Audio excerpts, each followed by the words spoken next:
Hello everyone, नमस्कार। आज हम लूसेंट सामान्य ज्ञान लेसन 13 मगध राज के उत्कर्ष के बारे में जानेंगे। तो मगध के सबसे प्राचीन वंश के संस्थापक कौन थे? तो बृहदत्त थे। इसकी राजधानी गृहब्रज यानी राजगृह। तो इससे पहले सवाल यह उठता है कि मगध राज का ही उत्कर्ष क्यों हुआ, यानी कि 16 महाजनपद में मगध का ही उत्कर्ष क्यों होता है? तो उसके पीछे क्या कारण था? सर्वशक्तिशाली होने का कारण था कि यहाँ विशाल सेना थी, लोह अक्ष का भंडार था, हाथियों की उपलब्धता थी, शक्तिशाली शासकों की श्रृंखला थी। अगर जो है इसे दूसरे रूप में देखते हैं तो आर्थिक कारण, राजनीतिक कारण और भौगोलिक कारण। इसे हमने यहाँ पे विस्तार से नहीं लिखा है, नहीं तो वीडियो काफ़ी लंबी हो जाती। तो आर्थिक कारण को अगर हम देखते हैं तो आर्थिक कारण में उत्पादन बहुत अच्छा था। नदियों के किनारे यह बसा होने के कारण उत्पादन अच्छा होने से यहाँ आय बहुत अच्छी थी। राजनीतिक जो व्यवस्था था वह काफ़ी सुदृढ़ था और राजा शक्तिशाली था। भौगोलिक कारण अगर देखा जाए तो यह संगम पे बसे होने के कारण जो है यहाँ पे लकड़ी का उत्पादन, लोहे का मिलना, जिससे कि हथियार काफ़ी मात्रा में बनाया जा सके, और जंगलों में हाथी का पाया जाना, इन्हीं सब कारणों के कारण जो है मगध राज्य का उत्कर्ष हुआ।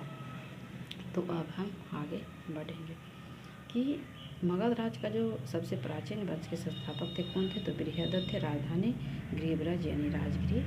बृहदत्त का पुत्र कौन था? तो जरासंध था। अब हर्यक वंश, यहाँ से विवाह क्वेश्चन एग्जाम में काफ़ी बार देखने को मिला है। तो संस्थापक कौन था? बिंबिसार। 544 ईस्वी पूर्व बौद्ध ग्रंथ के अनुसार उन्होंने जो है मगध की गद्दी पर बैठा था। ये किसके अनुयायी थे? तो बौद्ध धर्म के अनुयायी थे। यह प्रथम भारतीय राजा था जिसने प्रशासनिक व्यवस्था पर बल दिया। बिंबिसार ने बृहदत्त को हराकर अंगराज को मगध में मिला लिया। बिंबिसार ने जो अपनी राजधानी बनाई वह कौन था? वो उसने किसको राजधानी बनाया? तो राजगृह को बनाया। मगध पर उन्होंने शासन 52 वर्षों तक जो है किया। महात्मा बुद्ध की सेवा में बिंबिसार किसको भेजते? तो राजभक्त जीवक को भेजा। अवंती के राजा क्रोधोत जब पांडु रूप से ग्रसित थे तो जीवक को सेवा में भेजा।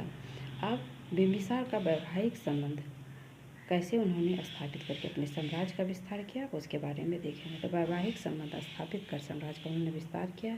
इसने कौशल नरेश, परसेनजीत की बहन महाकौशला, वैशाली के चेटक की पुत्री चेलना, मद्र देश यानी कि आधुनिक पंजाब जो है कि राजकुमारी क्षेमा से शादी की।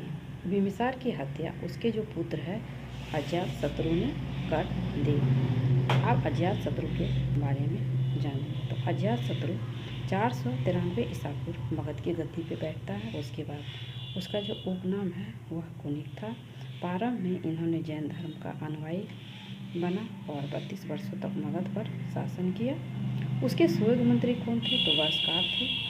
और अजातशत्रु ने वैशाली पर विजय प्राप्त की। किसकी सहायता से? तो अपने स्वयोग्य मंत्री वास्कार की सहायता से। अगर ये छोटा सा वीडियो आप लोग को अच्छा लगे तो लाइक एंड सब्सक्राइब जरूर करें। अगर इस प्रकार से आप नोट्स बना के रखते हैं तो एग्ज़ाम में आपका एक भी क्वेश्चन नहीं छूटेगा।